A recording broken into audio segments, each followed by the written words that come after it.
Okay, thank you for tuning in to the Interactive Indies podcast. Interactive Indies, for those of you that may be your first time listening, it's a bi-weekly community podcast featuring stories from people that make up our interactive game development and creative communities, both locally here in Winnipeg and across Canada and the world. You can listen to this podcast on pretty much every major podcast platform. It's also available on YouTube. Interactive Indies, if you search it on YouTube, you should find it. And it actually does have a video component. So if you're listening to just the audio, know that there is video out there. Other than that... You get to unfortunately see my face. Other than that, I have a special guest with me, as I refer to all guests, Steve Chubaty. Hello. I'm pronouncing Chubaty, that correct? actually. Chubaty? Chubaty. Chubaty. Yeah. There's a lot of things that I wanted to kind of go over because for those that don't know, you used to live in Winnipeg. Yeah. I do now again. You do live. You do now. Back. But so you had been involved in the community. You had been a part of the game jam scene, and then you had moved away to Rankin Inlet. Rankin Inlet. Rankin Inlet. Yeah. Eventually, it led you back here. So I thought like an interesting place to start would be, and then I've told you this story before. One of like the memories of you that like stand out to me.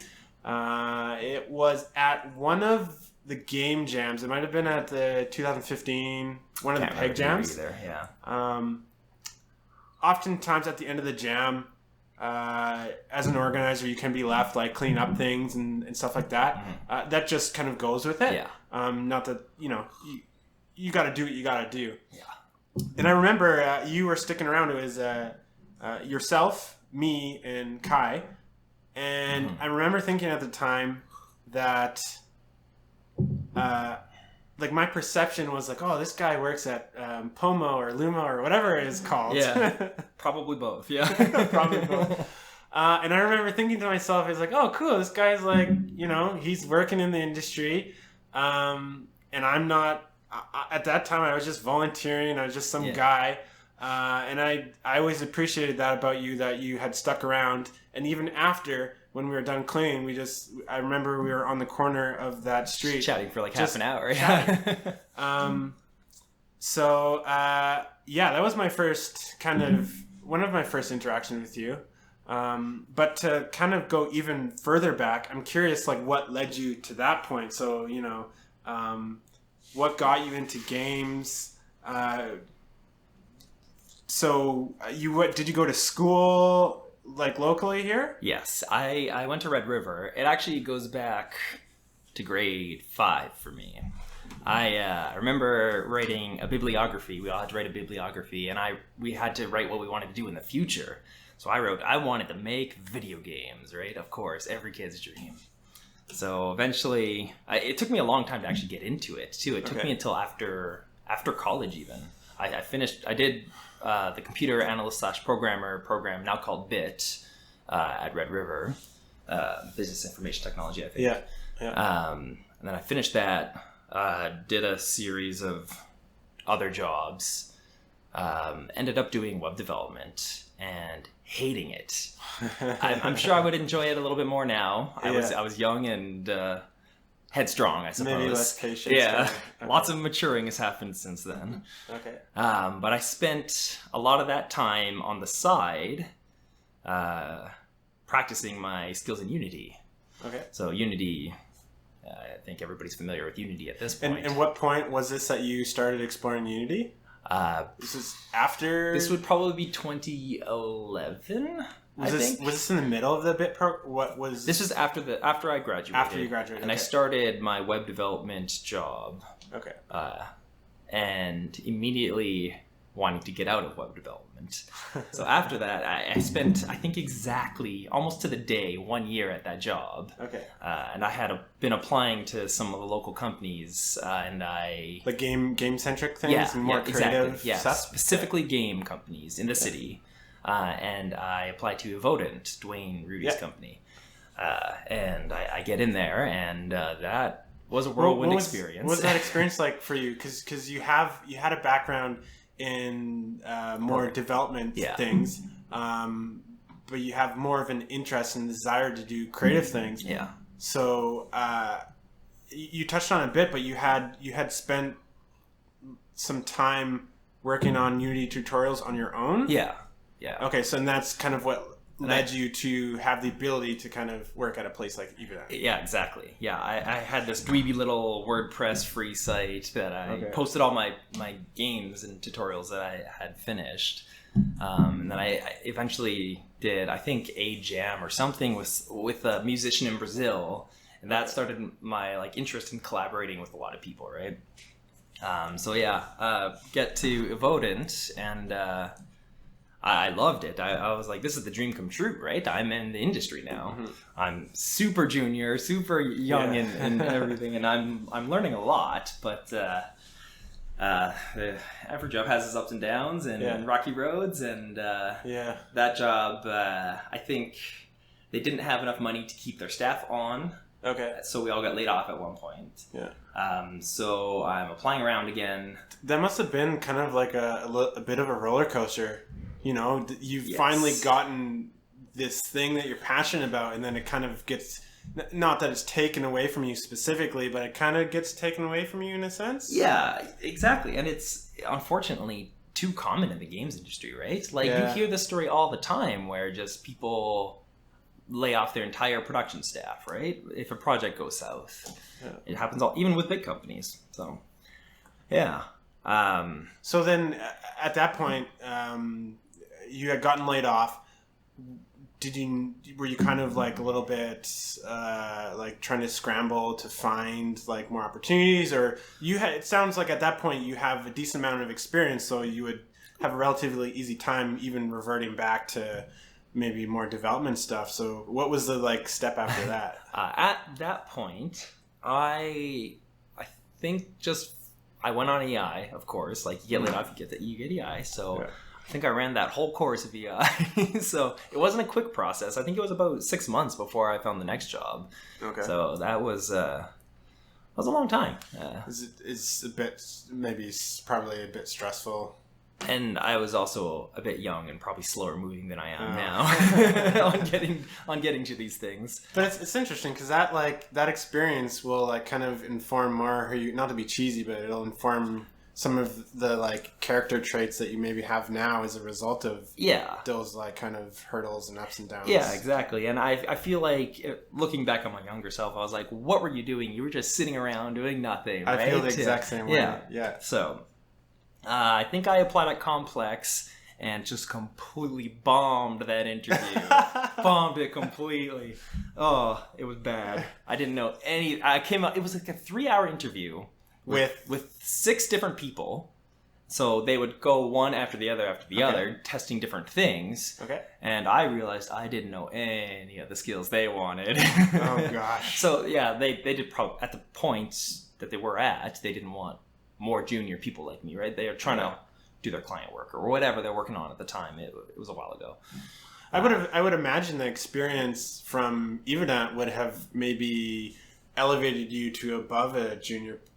I found there's a big difference in doing production work and trying to get things done and specifically developing your skills. There doesn't have to be all the time, of course. Okay. Right? You can be trying to build your skills and do things right, which is the approach I'm taking now in my work. But before, I was very much a hare kind of worker as opposed to a tortoise worker, right? So I'm just trying to get things done as fast as possible. Whereas now I'm trying to take my time and do things right. And I think that's really detrimental to building up your skills over time on the job. So shortcuts and whatever, and relying on certain systems that may not be completely applicable to what you're trying to build. So, and just doing like patchwork and workarounds, stuff like that. That happened all the time. So how did you bounce back from that interview? I don't remember. I think right after them, I got the interview with Lumo. At the time, Pomo, half kind of all creating Lumo and then shuffling the companies around more in there. So I get the interview with them, and they're on board. I think we did a 2-week kind of like trial probation thing where I built one game for them and made sure that worked fine. So that everything was great. That game was pretty successful. And they take me on full time. Is it a publicly available game? Or is it kind of like an older... All the games I've made for them, aside from one, which was a mobile game, and I'll get into that after, is all for their Lumo Play platform. Okay. Yeah. Or whatever setup of, like a home setup, where you can like set up your own projector and your own Kinect kind of thing, right? So yeah, I get on full time there, and the whirlwind of I guess productivity begins there. I think on my resume, all 4 of my like highest projects that I feel like are my most shining projects are from Lumo, and all 4 are in the same year. And I realized that was a crazy year. Probably learned like an insane amount. Ton from that. Insane, yeah. So you had spent like a good amount of your time in the industry was spent with that company. Yes, I feel like I've learned the most from my time at Lumo as well, and that's also the time that like the game jams and stuff were really picking up a lot more. So I was participating in that quite a bit, as much as I could. I had the time to. So I'm wondering, like, because you mentioned earlier, like you had done your first jam, which I believe wasn't a Winnipeg Game Jam. It was my first ever jam. Was the Room Jam. Okay, so that was like a local. Yes, and I had decided because you had to do everything in Flash, right? And I really didn't know Flash. Or I think they use ActionScript, or ActionScript, or anything whatsoever. So I just install everything on my janky old college laptop that I had spilled 7-Up on a couple years ago, with all the sticky keys. You gotta do. Yeah. So I crack that thing open, crunch, start that up, and just it was a good experience. Like I almost made something, but not a working thing. I learned a little bit. Very hard to build something on your own for the first time in that kind of scenario, though, right? So that was your first jam, and that was like kind of somewhere in the middle of your timeline of like getting into the industry. I think so. I don't remember what year that was. Okay, but yeah, that was like one of the very earliest moments. Okay, yeah. And then sometime into your time at Lumo, you started to get more active into the community and like game jams and things like that? Yeah. I don't think either I just wasn't in tune with the community, or just not a lot was really happening. Like not nearly as much as right now. So yeah, just I guess that's when it started to pick up for me, right? And like I'm curious because like a lot of people get like different things out of like game jams and things like that. It seems like from your perspective, what are you like trying to get out of game jams, or what do you find interesting about that? I have spent a lot of time thinking about this, actually. Really? Like I've changed the entire way I approach games after I figured out when I was younger, starting to play video games, and you're playing with your brother or sister or friends or whatever, and it's a very social experience. You're all gathered around a screen, right? And then fast forward a couple years, I love video games because of that, and play by myself, and it's just not as enjoyable single player, I find, right? Yeah, I agree. And then fast forward to now, after doing a bunch of thinking, I don't really enjoy single player games all that much at all. So I've completely restricted game playing to a purely social activity. I like the social aspect of it, right? So that's what I found I focused all my game jams and development on as well. I always make a game for the Winnitron, right? Mm-hmm. I try to make a multiplayer as well. One of my favorite games. Yeah, is one the game you made. I was working on a prototype up north because you said a different game was your actual favorite now. Your number one spot. But that one's like impossible to play because you have to play it on a freaking oscilloscope. Yeah, exactly. Yeah, but I was like, I need to get Daniel Voth's number one spot on the Winnitron again. I need to make his favorite game. So I was working on a prototype that I threw to the side because life gets busy. Oh, this is interesting. But I think I want to pick it back up at some point because maybe the next game I'll run it by you at some point to see play test just for Daniel. So I recall some of the games that you've made at game jams, and it sounds like it's reflective of kind of like the themes that you're talking about. Yeah. What are some of them? Subtle dispute that you made with. I remember his Trevor Johnson. Yeah. I remember his Twitter handle's Dogma or something something. Anyways, Dog something. Yeah. So is that like an example of a game that kind of touches on those things that you're talking about, those themes that you're... That's exactly it. Yeah, like our idea there was let's make rock, paper, scissors. And, lots of games run off rock, paper, scissors systems, right? But I wanted it to be like a very action-oriented rock, paper, scissors, like real time. That's where we came up with the idea in the ball in the middle and you're pushing it back and forth if you're winning, right? Like if one is grass and one is fire is beating grass and pushing it that way, right? So the idea with that one is we wanted it head to head and make it very intense, very like you're staring each other in the eyes kind of thing. Mm-hmm. Yeah, that one was very fun to make. That's one of my favorites. Interesting.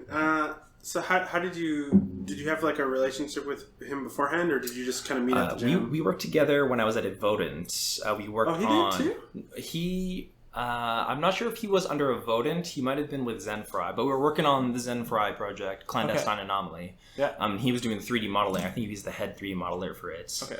We work with at BitSpace. We work with Zenfry and Corey all the time. Yeah. That was an interesting experience. But yeah, Trevor and I just loved each other's work. I think I loved his work. He's an amazing artist. So we're just at the jam separately and we're just like, all right, let's make a game together. Why not, right? Yeah. That's how it goes. You're just gonna be like, hey, let's make a game. And I am still stunned by how fast he can make like a skeletal version of a model and just like done. Like I had it, I think, within a couple hours or something of him starting. Yeah. He ended up moving away to he's at some big wig company right now. Yeah, right? Yeah. We'll just say that. I can't remember the name of it. Yeah. I think he's earned it. So are there any other kind of like game jam games that like stand out for you? Because I have some that I want to ask you about and like get like a bit more context on. Like I have done so few at this point. They're all like very visible to me, right? It's like it's not like I have a mountain of game jam games. I hope to have a mountain of game jam games soon. Yeah. But Super Time Surf, I very much enjoyed making, even if it was just simple like shoot at each other. So who worked on that game? I worked on that with Jocelyn. Okay. Jocelyn was my coworker, Jocelyn Lillian, and Danny High, who I convinced him to come out to the game jam that year as well. He does a lot of art stuff.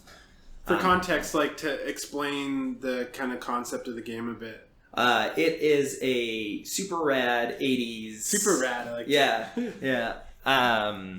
Just you're pointing at each other on separate sides of the screen, shooting big lasers at each other, but you can rewind the time track of your own bullets and then release them and fire and let them fire on their own again. Okay. So say I shoot you and rewind time on my side, it comes out of your body and it can hit you again. Kind of thing. I'm not sure if everybody really got it. I don't really do tutorials well in the game jam setting. Right. But I feel like jams, there's an opportunity to do those quirky ideas that you don't necessarily have time to explain the quirky ideas. Yeah. So you got to be like standing next to the computer, being like, oh, this is like this might be broken, or like you got to do this. It doesn't tell you, but like I'm here and I can explain. Yeah, and I quite enjoy doing that in that setting too, right? Because that's part of the social experience for me, is getting that enjoyment of someone enjoying my work. One game that I found interesting that I actually have less context on compared to the rest of your games, I think that like maybe stands out among them all is I think it's called Nothing. Oh, Nothing. So I don't like Nothing. You don't like it? No, Nothing. I was pretty depressed at the time. I was super bored. Wait, was that in the past 3 years? I think I was up north for that one. It's a one with a like hand or something. Yeah, there's a couple hands coming out of like the screen, going like it's top down. Okay. And they're like coming out of the ground like something. So it's more of like an emotionally driven kind of. Yeah, it was more like a feeling. It's more of like an existential nihilism kind of thing.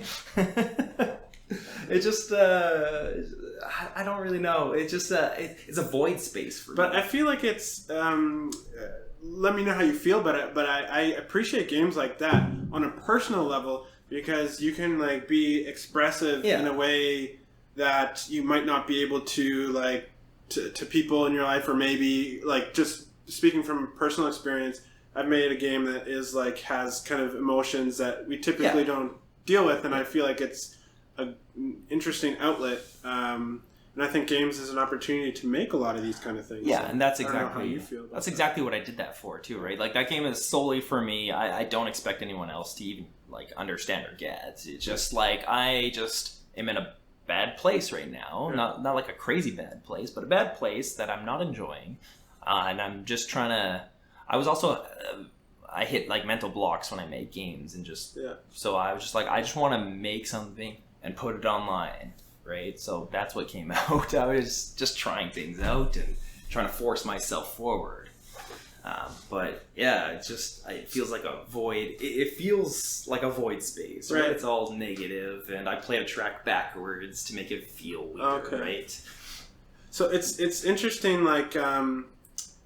Just kind of for games in general, like what do you think games are capable of conveying? Of conveying like these kind of themes. Like what kind of potential do you think there are to make to use games for? Well, I think there's potential for. I mean, it's kind of a cop-out answer, but everything, right? Like it's such a versatile medium. Like most mediums are, I suppose. But you can literally... like there's more. You can make more than just games with it. Clearly, you know, Nothing is a perfect example. It's just I see it more as just an emotional space, right? Okay. Yeah, and you can shatter some of the pillars because my original idea was trying to break out of a box and like. Shatter by like forcing through it, but that just became a pop a few down, and if somebody finds it or like runs into it accidentally, they can go, oh, okay, this is interesting, I guess, or not, or boring, and this is dumb. I don't care what people think, right?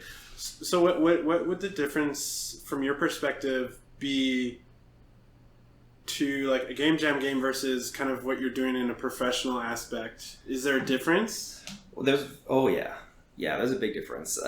One of the big differences is just a deadline, a timeline, right? Like working towards a goal or for a client. Most of my professional game dev has been for the company or for a client, right? So that has very specific goals, very specific, like even what's on screen. I can't think of the word.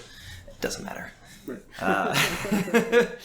But it's like make this, ship it, right? Okay. Whereas personal projects, obviously, there's like you have all this, you have infinite space to explore. Where are you going to go? Mm-hmm. And that I get stuck on a lot of times, right? It's like, well, I've gone down a little bit of a path.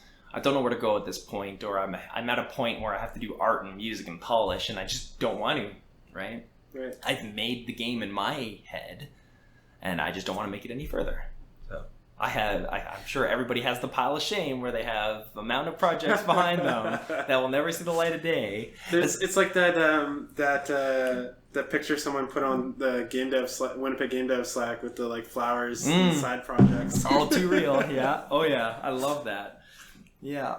I have an idea actually to do a talk about all the thrown away projects that have never seen the light of day. I think that'd be like, anybody can do it. Everybody has those. I think that would be super interesting, right? Just like, what's the hidden path that nobody else sees that got you here too? That'd be kind of cool, I think. That reminds me of a talk that you did. Those are not good talks. It was a Game Jam postmortem talk. Yeah. I had reached out to a bunch of people asking them to speak. And I leave it open-ended. You can talk about whatever you want. Yeah. I remember, I don't know if I ever told you this. I remember you started, I think you started off your talk saying like, oh, I'm not going to talk about game jams. I'm going to talk about Pokemon Go or something. That was at the end, I think. Yeah. Or something. Yeah, I don't know. Yeah. I remember thinking at the time, I don't think I've ever told you this. I was like, oh, why is this guy doing this? Like, I want this to be like, in my head, this is what this is. It's a postmortem for game jams, and you're breaking the script, is what I was taught at first. But then, like, when you just kind of, like, are sitting there, I remember thinking, like, oh, this is funny. Like, you don't have to be so, like, uptight, Yeah. It reminds me of Kai did a presentation where he showed his vacation photos. Yeah. That he kind of tied into his postmortem on Hotel Paradise. Yeah. So it reminded me of that. Actually, my memory's a little bit hazy, so I might. I know exactly. I remember it vividly. I'm actually a little ashamed of that one because I think I only dedicated one slide to the game I made or something like that, Okay. and the rest was just jokes. And it was. No, it's good. I say that. The reason I bring it up is because I think it's. But I think I didn't strike the right balance, Okay. right? Like, it was too much jokes, not enough postmortem. I think it should have leveled out a little bit. Either way, I like it. It was fun to make. It grew on and me. I in the past have gotten I get very nervous with public speaking. I might be a little bit better now, but I haven't done it in a while. But I get very worked up, right? So I speak very quickly. I can't focus on anything or anyone, and I'm just giggling the whole time in my head. Yeah.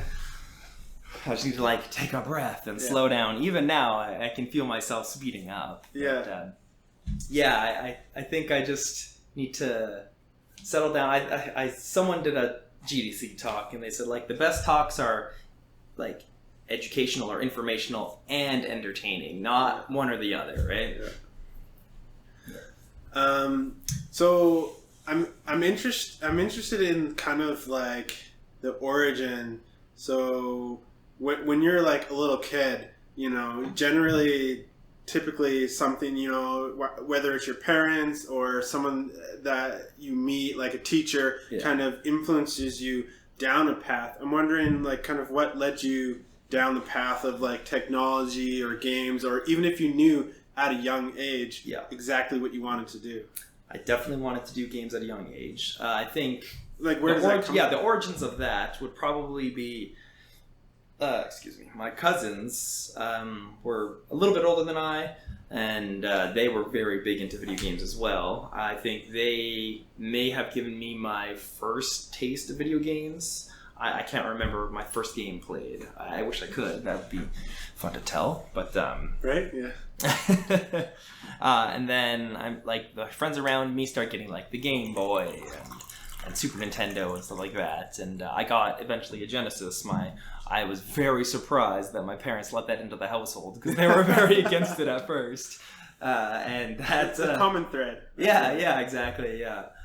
But I played that Genesis non-stop. That's what I went home after school to do, is play video games or talk about video games with my friends. And I spent a little bit too much time inside. I still did get out and play a lot of sports. I love playing sports. I see sports and video games in the same pool of activity, just one's a little more physical than the other. Okay. And, yeah. So all is great to me. Do you think it's important to balance? Because oftentimes I think there's a culture around game jams. As great as game jams are, there can be. It's not a sustainable end. Yeah, you got to balance, and you have to be. You kind of have to balance your mental, physical health. You're eating properly. You're getting your sleep. So I wonder if that's something that you think about when you bring up physical activity. Like that's an important component of just being a person. Like, aside from game devs. Yeah, I think about that quite a bit. That's a big focus of mine, actually, is like your body is your brain, right? You can't neglect it, even if you're just trying to do like mentally stressing work, right? Like you need to take care of your body as well, or else your brain's not going to work. Right. Yeah, that pretty much sums that up. So, like, what do you like to do to supplement or to balance that? Well, I like to like at least work out 3 times a week or something like that. I really have not had time to do that. Does that take discipline for you, or like? Because I think my perception is people that work out, it's easy for them, but I've learned that that's not always the case. Over time, it gets easier for me when I have a period of being sedentary. Just that first week or two, getting rolling is the hardest. And it hurts the most because your body's not used to it again every time. So like once I get past those 1 to 3 weeks or whatever of staying consistent, then the momentum's going. Then that's part of my routine. And if I break that routine, then it feels off, right? So like, yeah, it is difficult, but it does get easier over time once it becomes more routine.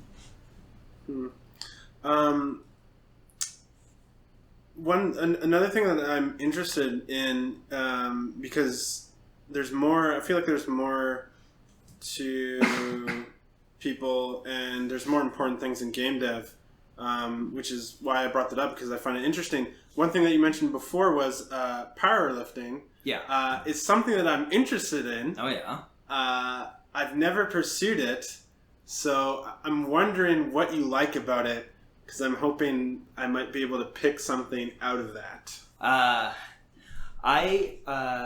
heard a Socrates quote a long time ago, basically saying it's a shame for someone. I'm definitely paraphrasing. He said, "Men." I'm going to say anyone. It's a shame for someone to be an amateur in the terms of physical fitness, essentially. And he goes on to say, to grow old without knowing the strength and beauty of a strong body is a shame, essentially.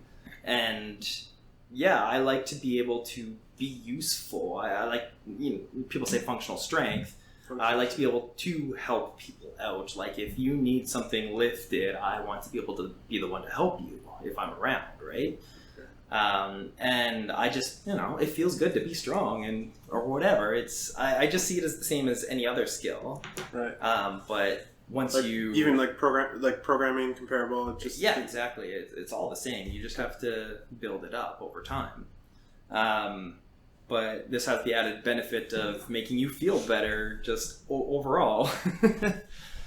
Whether it's strength conditioning or cardio or whatever you're doing, just anything that gets you moving, right? So where does that energy, when you talk about wanting those skills in order to help people, where does that come from? Because in terms of like, because you're into the community, you have like a positive energy, like you're wanting to help people. Yeah. Where does that come from? Like, is that something that comes from like your parents or like a teacher? Like who kind of influence? I think yes, like just about, like I've had a very fortunate childhood. I've had a lot of really, really great role models, male role models and otherwise, that have just been, taught me just be good to other people, right? Like help other people out. Everybody is the same, and I can go very, very deep through that rabbit hole. I do a lot of, I would like to think, deep thinking, but who knows about the subject of life and death. Justin Ladia and I had when I drove him home from. Oh yeah, cool. I still can't say it right. I just go. Yeah. When I drove him home, we shared our like. Oh yeah, we're both in the quite in the middle of existential crises. We just shared that a little bit. It's like, yeah, we're both in that space. There's nothing like having a relatable situation is like that. Yeah. Right. Yes. But so what I was going to ask you was, is there any specific people that stand out to you as being kind of like holding a special place in your heart in terms of being an influence or helping you professionally or just personally, it's things along those lines? Because I do have a number of people that kind of stick out in my head, so I'm wondering if... I've always... Is this kind of a community...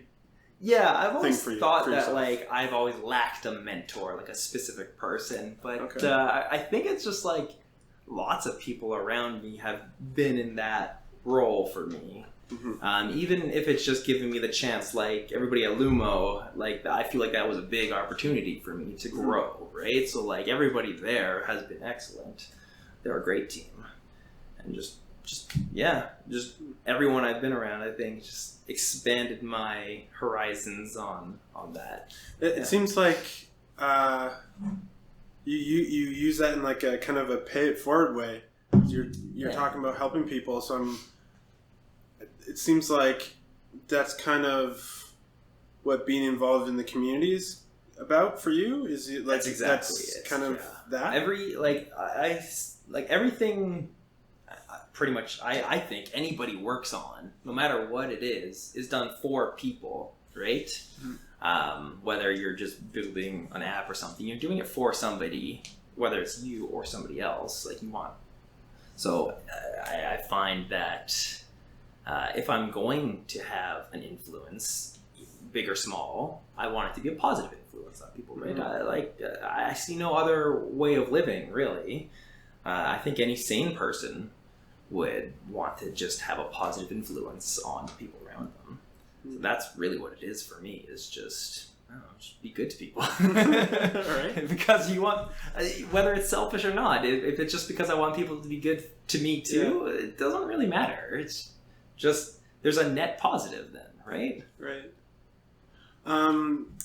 So we touched on a bit at the very beginning. We went on a bunch of tangents. Oh yeah, we can go on so many tangents. And everything's on a personal level, but on a personal level, I'm curious about your experience up north, and kind of what led you. I you guess ready for the next hour of conversation? Right? Yeah. So to start off, what led you to that part of your life?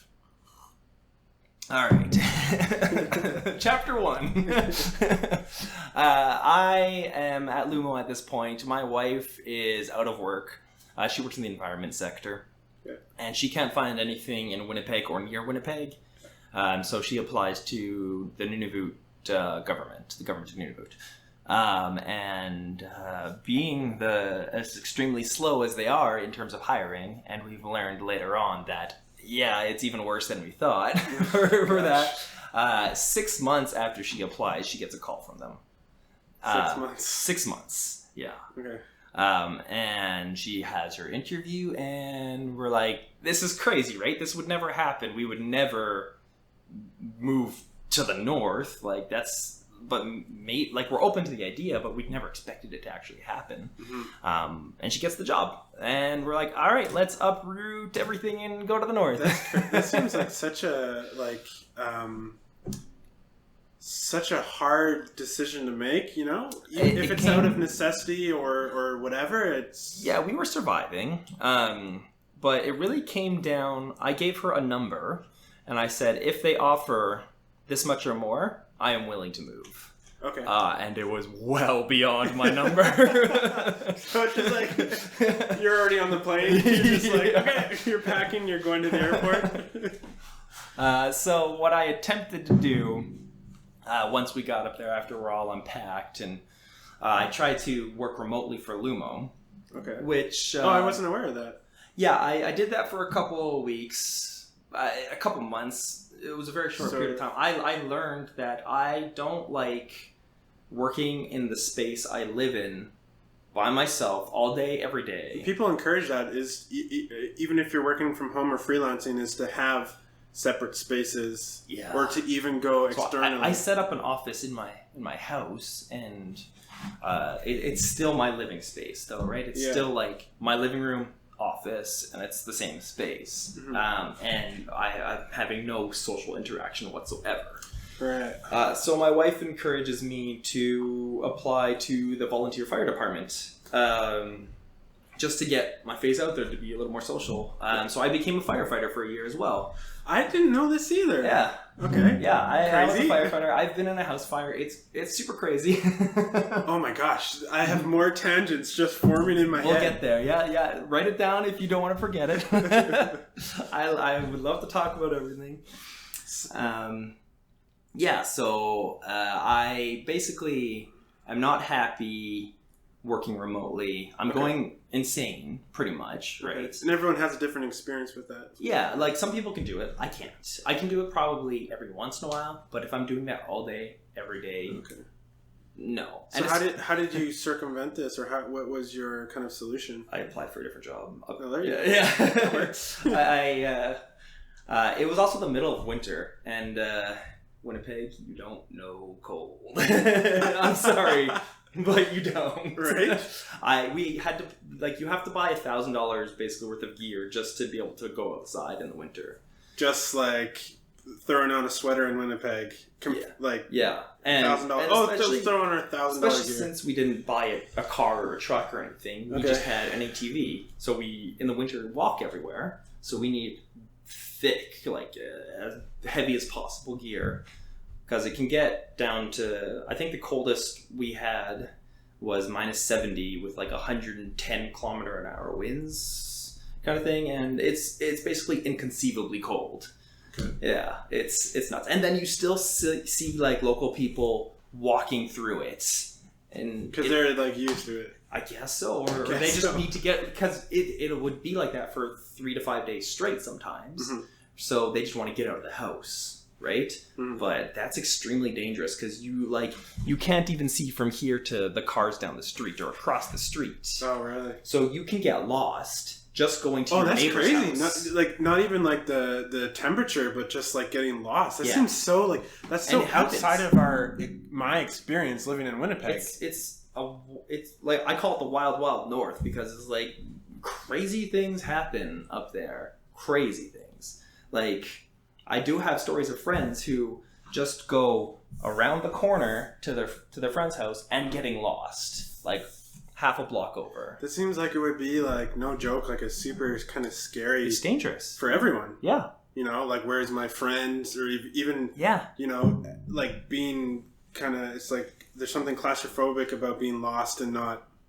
And that cold too, right? Yeah. There's no reprieve. To put it bluntly, you will perish very quickly if you are out there too long. So, yeah. Yeah, winters are pretty rough. So, I'm curious about the firefighting. Yeah. Because this is not something I knew. I don't really talk about it all that much. Also, I've been away for a long time. Right, I guess so, yeah. I was a firefighter for about the better part of a year. Okay. I think 8 or 9 or 10 months or something like that. It wasn't for me. The risks are far too high. Is this up north? Yeah.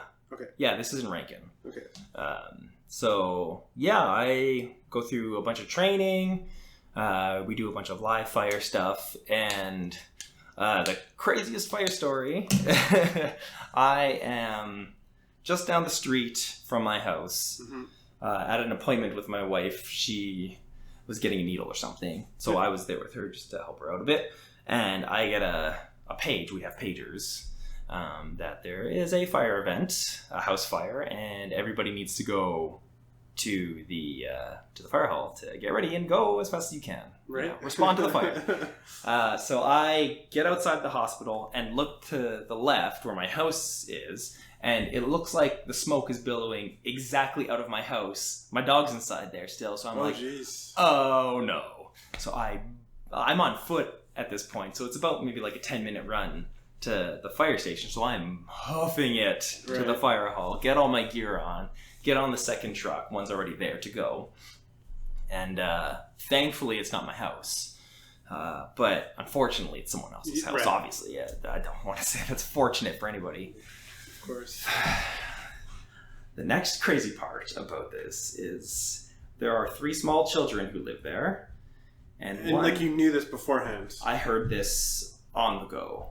Oh, okay. I didn't know this. the children were fine. Thankfully, the neighbor went in. The mother, it was the morning. The rumor is the mother was drunk and ran out of the house and left the children in there, all under 5. They don't know what to do. Of course. So the neighbor runs in, saves the children, thankfully, and everybody's okay. Just fire damage, and all the houses we have in my section are 5 row houses connected. Mm-hmm. So we managed to contain the fire to just the one house, and everything else is okay. That unit eventually got rebuilt over the years. So yeah, that was my first and only experience with a house fire. So I'm curious, like, what happens with this family this person that kind of neglects their children? What the result of that was? They go to their family, whoever can take them in. Like, no, it's not going to be like a CFS take your children away situation. It's an entirely different situation up there. They're still doing their best. Alcoholism, unfortunately, is a huge problem up north. Okay. I can get into that tangent as well if you want. This is the whole alcohol system. But I'll just stay on track with the firefighting. Yeah. Walking into a house full of smoke. Knowing that they're at that point, did you know so you knew that there were children potentially in the house? No, or that they were... At that point, we knew they were out of the house. Okay. So that's obviously a huge, relief for you. Yeah. So I think by the time I was there, the search and rescue, based on their reports, we weren't doing search and rescue, we were doing fire suppression solely. Okay. So I walk in behind the chief. You always go with a pair, of course. Yeah. And when you go in a burning house, you can't see anything, and you have to crawl, right? Like, it's just, we all know the stop, drop, and roll thing. It's definitely for a reason, because if you're anything higher than a couple feet, you're going to start melting. It's very hot. Wow. It's very hot. Okay. Yeah. You don't want to go in smoke. You definitely want to go as low as possible. Fire safety tips. Right. Yeah, crawl. If you're in your firefighting gear, you can stand up every once in a while for certain situations. But it was a surreal experience, really. I was just going to ask, how do experiences like that kind of affect you, like, emotionally or mentally, or? I think I was okay. Nobody got hurt. I didn't really experience anything that would, cause a PTSD situation, so that's okay. There have been very disturbing scenarios that I'm not going to get into, that I haven't been involved in, but I've heard the stories from my fellow firefighters. Right. I'm not going to get into that. I strongly believe that every single emergency responder should have free therapy sessions or whatever. Like, that should be a standard thing. Yeah. Wow, that's an intense kind of. I think that really builds kind of a lot of character, because it takes like a lot of kind of, you're risking your own life to try to make someone else's bad day better, right? That's, and you're surrounded, not all the time, but you're surrounded by things that are less than positive, so you kind of have to maintain a balance with like your like mental health and your mental well-being while like trying to help other people. Because let's get into mental health. Mental health is a very, very big problem up north. Up north specifically. Very big problem. If you don't have friends up north, they say you're just moving up and you don't make friends, you're going to be very isolated. So enough of a thing that they communicate that is like you need to make friends so you don't go. No, they don't really say anything. I'm not a huge fan of the health system up there. It's not. The infrastructure just isn't there. The people who work there are trying very hard and trying their best. The infrastructure just is not there. Where you have like fly in, fly out, and you're always seeing someone else, and they don't know what's going on, right? So like it just doesn't work very well. But like you make the positive thing, if you can go towards the positive of making friends, you become very, very, very close to your friends. in a way that we can just walk to our neighbor's house and walk in the door and be welcome. Oh, really? Yeah. Cool. I like that. That would happen all the time. Yeah. And that's one of the big growing experiences I've had from the North, is just that sense of like really, really close community, like 100% trust, like you are family, right? So you can just, I'm going to see what my friend's up to today. Knock on the door. Oh, they're home. All right, let's have a coffee or something. And that's what I like about kind of game dev community in Winnipeg, and that's kind of what I try and continue to build is more of that. That's exactly. I think there is a lot of it, but my goal is to always build that as much as possible and as strong as I can. And that's very much become my goal too. Mm-hmm. I want to try to build as close-knit and as very welcoming community as possible. Like even beyond game development, like if someone's mentally stressed out with something, be like, hey, let's go. Yeah, let's have a coffee or something. Exactly. Let's go relax for a bit or something. I think there's more to life and there's more to people than just like, we're all in games. Machines. Yeah. Yeah. And it's like, we all play games, but like, there's times where I get stressed out, like financially or mentally with relationships or, all kinds of things. Yeah. So, and I think it's nice when you have people outside of your like family, because sometimes it can be hard to talk to family about like if you're struggling with something. So to have, and even friends too, because your friends are kind of your family. In this scenario, I consider them wholly my family. Like you can tell them anything, right? Like that was, it's a beautiful thing, really. Like it's just an amazing experience and we've built very close friendships. There is a huge housing problem too. I hate to just really like focus on negative things, but it's not like you see people outside here in the summer because people can't stay outside. I mean, it does get warm in the summer, but you have 8 months of winter to deal with. So homelessness it's called hidden homelessness. Everybody is in somebody's house, and sometimes you'll have 4 or 5 families in a single house, and that just spreads disease and like TB is a huge issue up there. You're 33 times more likely to get tuberculosis, which doesn't exist basically for us in the South. Right? So it's insane. There needs to be more housing. There needs to be more access to medical resources. There's just everything. The price of food is absolutely insane. It seems like it would be. Absolutely insane. And the more remote you get, the crazier it is. Like if you go very, very north, like within the core of the Arctic Circle, a can of Coke will cost perhaps $7 each. Oh, whereas for me, it was a mere $2.50 for one can of Coke. Sometimes you can get it for 50 cents here. Yeah, exactly. $1. Toilet paper too. Up north, that's gold. Really? Well, Rankin, it's a little easier. But north, people consider it like a very scarce resource. Yeah. So how do you think the perspective of having lived there, and like being back in Winnipeg, how does that perspective of having been in up north like kind of influence how you live here, or like what you can appreciate maybe more what you have? Yes. Things along those lines. Oh yeah. I feel like I have done a lot of growing, not in the way I thought I would when I entered Nunavut 3 years ago. I had jokingly called it my hyperbolic time chamber for you Dragon Ball Z nerds out there.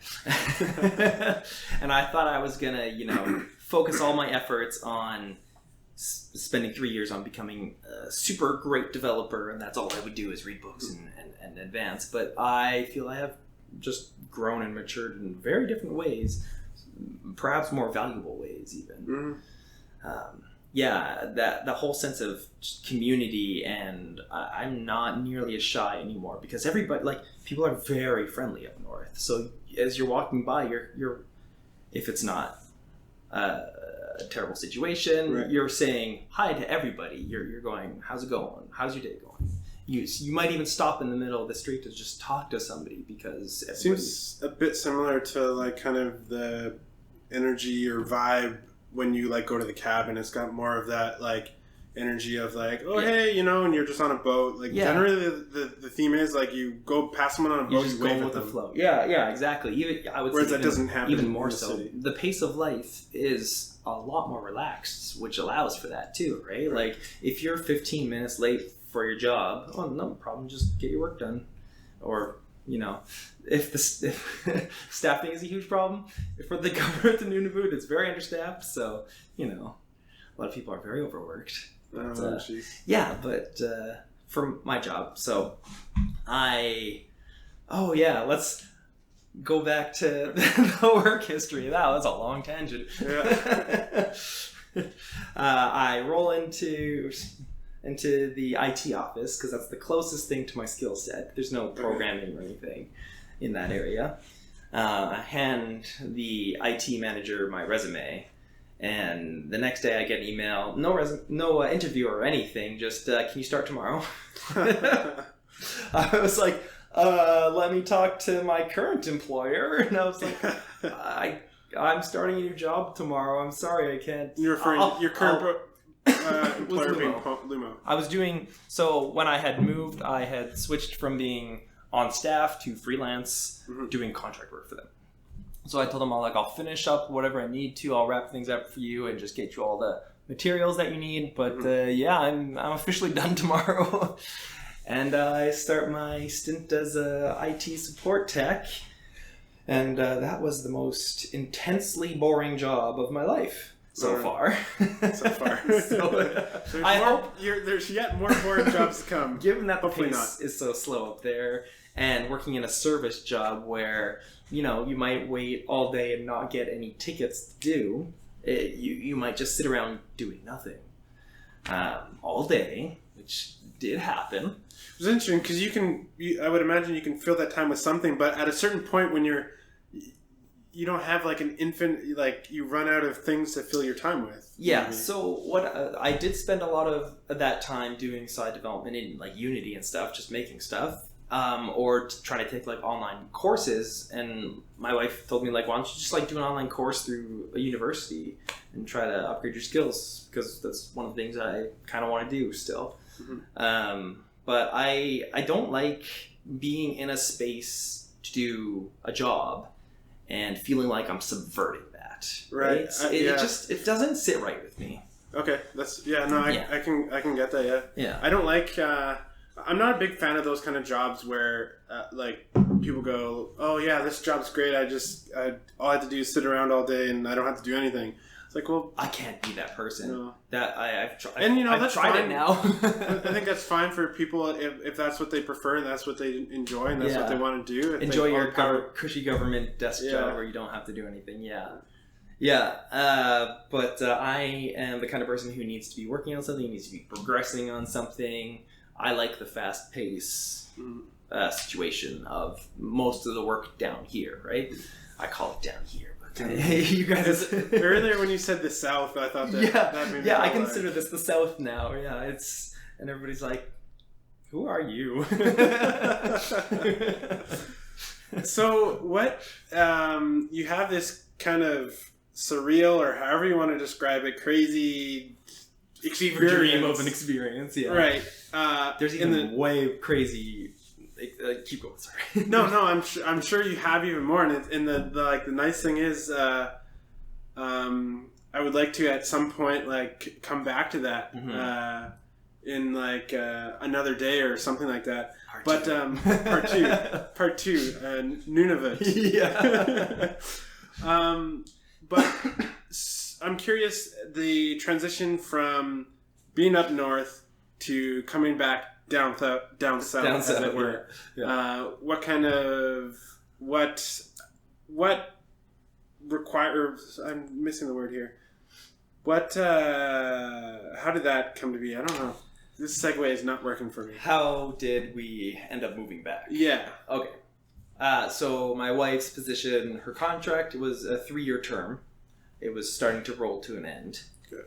She's technically still on staff with the government of Nunavut on vacation, but she interviews with the Manitoba government for a job here, ends up getting it, and we leave a little bit early from the end of her contract. Okay. So she's technically employed in both places right now. Did you have a plan to kind of leave after 3 years, or are you just going to kind of play by ear? We had branching plans. We had, do we stay another year if she gets an extension because the housing is tied to her job? Do we pack up and move, or what do we do? So we have sort of like plan A, plan B, and a potential plan C. So if she ends up getting this job, and that becomes our plan A, due to just timing of not being extended for her current job, and we want to move back anyways because we have a child now and we want to be around our family. Okay.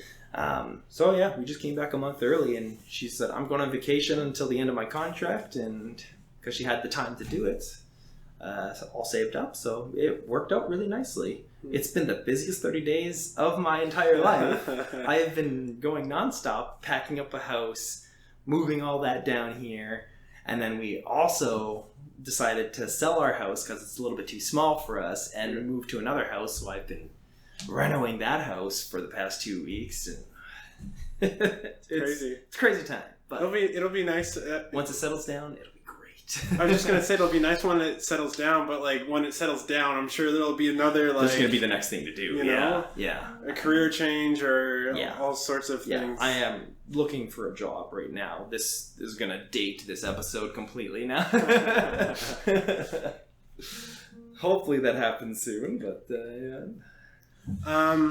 So kind of like a summary of like all of your life experience. What are like some of the more important things that you've learned kind of in like taking in everything that you've gone through and your journey up to this point? I thought that was me. Really, the biggest thing for me is I hope to have that sense of community I had in the North again. Mm-hmm. I want to be as communicative, if that's the word, I think as possible. The message is be as a positive impact as possible, right? Like I don't know. I just want to have a lot of friends near me. Mm. Maybe I don't know. No. No, I think it's fair. If you were to look back and like ask your younger self, would you have expected this is where you would have ended up, or this is like the route that you would have taken? I never would have expected this in my entire life. No. It was wild to me at the time. It's still wild to me now. Even now that it's a real experience, it's still just surreal. Yeah. What like moments are you the most proud of? Overall? I think recency bias dictates that, and also a major life event is just becoming a father, really, and trying to be as good of a father as I can to my daughter now, and I lost track of the core of the question, I think. no, like what things are you the proudest of? And like that's a perfect example because that encapsulates what I was mentioning before about there's more to life than just like games or even like lifting. And I feel like having a family and having this life that you're responsible for is literally that. Yeah, my family is that is like everything. Yeah. And it's kind of like it seems like it has, and like let me know what your experience is like. It has like pieces of everything. So when you talk about that community and like helping people, and you supplement game dev with being active and being physical. That's all in this kind of in this family and having a daughter and like raising them. I know, like I'm curious what that experience is like. I'm phrasing that question as if I'm speaking from experience. So I'm curious how has that changed your kind of outlook, perspective, rather. Yeah. I feel like I have gained a massive amount of perspective recently. I don't see... It's caused me to not see or have room to be spiteful or like be angry with people, just like give them the benefit of the doubt more kind of thing. Like, yeah, if you cut me off in traffic, I'm still not going to enjoy that. I'm still going to be a little angry, but I don't know. Don't be a dink. Don't be a dink. Don't be a dink. I think someone else has said that before. I don't know. Yeah. Yeah, just be good to people. Don't risk people's lives either on the road. I don't know. I just feel like I've become a much more careful person in terms of how I approach interactions with people, I suppose. Not so much reserved, but working towards the goal of being a positive influence, right? Mm-hmm. Yeah. What do you think? Actually, so I'm gonna. I generally like to ask this question because I'm always curious. Is this the last one? Yeah. I like asking this question because I love the perspective of like how someone might answer it differently. So if heaven were to exist, or there's a bunch of different ways you can phrase that. If you could send yourself a message 10 years ago, however you want, but I generally go with, if heaven exists, what would you like God to say at the pearly gates? Yeah, I think I pretty much summed it up a couple times with what I've just said. Just like, I've been a positive influence, but I'm gonna sidetrack this a little bit. What I really want to happen. Okay, you go. The gates open, very dark room, and there's a big white obelisk in the distance. A big glowing obelisk. It's just white. You walk towards it, and you see this little blinking cursor.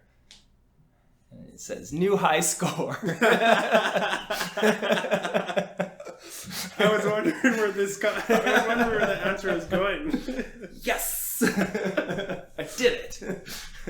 Man, that's crazy. So there's like so much things that we covered, so many things that we didn't cover. It seems like even up north, it could be like all night. There could be its own like kind of up north kind of conversation. But I do think it's great to have you back in Winnipeg. I'm very excited to be back. Yeah, it'll be cool to like when some more events are going on to like have you a part of those and be a part of like the community and kind of building that. Because I do think it takes more than, a few people to kind of make something, like when you're talking about your experience with your neighbors and things like that. Yeah, I think that's kind of what you need. That's a multi-person thing, right? Like not one person can run that. Yeah. So if people like want to find, do you like have a Twitter account or a website, or are you active on socials, things like that? I've been making a very conscious effort to not be active on social media. Oh, but I do have a Twitter. It's the Steve I Am. I'm not going to spell it out. I have a website of the same name.com, thesteveIam.com. Okay. It's not updated. That's about it. Okay. So people, like, if they want to get in contact with you, they can just give you a shout on Twitter? Or... Yeah. I check it every once in a while. Yeah. Okay. So with that, I just wanted to say I really appreciate your time. Thank you very much for having me on the show. Of course. It's great to have you back in Winnipeg. Thank you.